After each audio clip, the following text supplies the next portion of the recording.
Welcome to Know It All News, where we know it all. I'm your host, Sarah Rico, here with Catherine Rivera. Catherine? Thank you. First off, in tonight's news, we have the caveman, John Lizcano, with the latest on sports.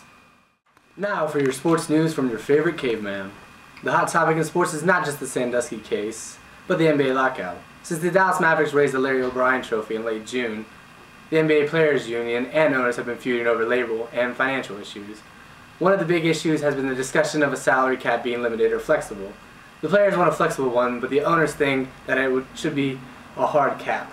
With games being canceled up to December 15th, college basketball is taken up to the forefront for many of basketball fans. With the NBA not going to be on many television sets in many dorms at Bridgewater, how will fans and even college basketball players respond to this? Now, with Aaron Adams, freshman basketball player for Bridgewater, on his take of this. I think people are looking for something to watch, and I think now they see more to college basketball. And I mean, I just feel it's a lot more competitive. Like the athletes are playing for something rather than just playing for more.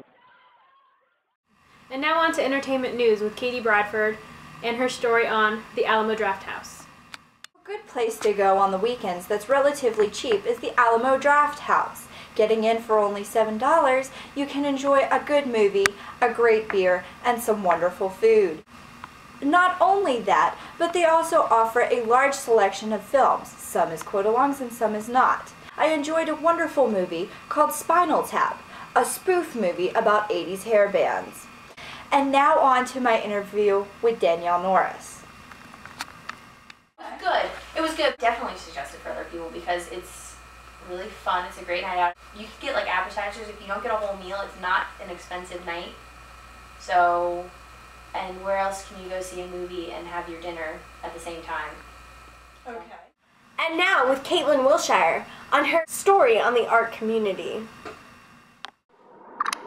The art department here at Bridgewater College is growing, the number of seniors doubling from previous years. This drastic increase has caused a lack in both studio and exhibition space. There must be 2 separate art shows this year, cutting down on the seniors' work time by a month. While the college has given a house on 3rd Street for studio space, it does not solve all the problems that have arisen this year. I'm here with senior art major Jessie Jones to discuss these issues. There is no internet, so it's really hard to work over there and find inspiration online and stuff like that. So to be honest, not a lot of people are over there as of right now. They spend the majority of the time in the DML rooms in Memorial Hall. So that's a problem, and also we don't have enough space for our final show, so we have to split them into 2 different shows. And now we're back. I'm Catherine Bradford, and I have here with me John Lizcano. For the latest in fashion, we have Catherine Rivera, who's going to be talking about the Kardashians and their fashion line. So thrilling. With the recent announcement of Kim Kardashian's divorce, the reality star has found more attention being driven her way.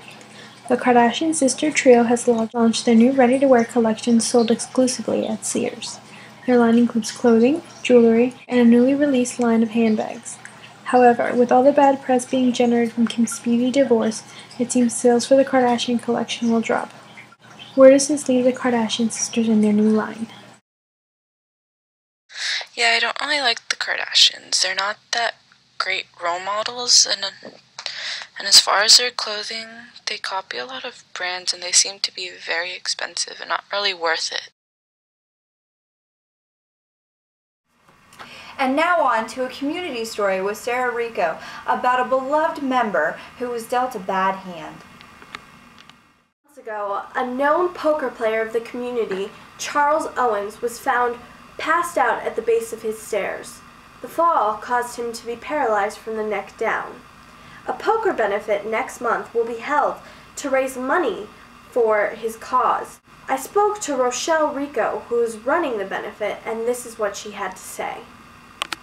Trying to help with the handicap accessible van. They can't seem to afford it. His wife's already having a hard enough time finding a place for them to live where it's handicap accessible, and so putting the handicap accessible van on top is just really basically going to crush them.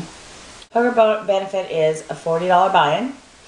$20 of it goes to the family, and $20 goes towards the prize. Know It All News, brought to you by Ferrero Rocher. Ferrero Rocher, where if you can pronounce it, you can eat it.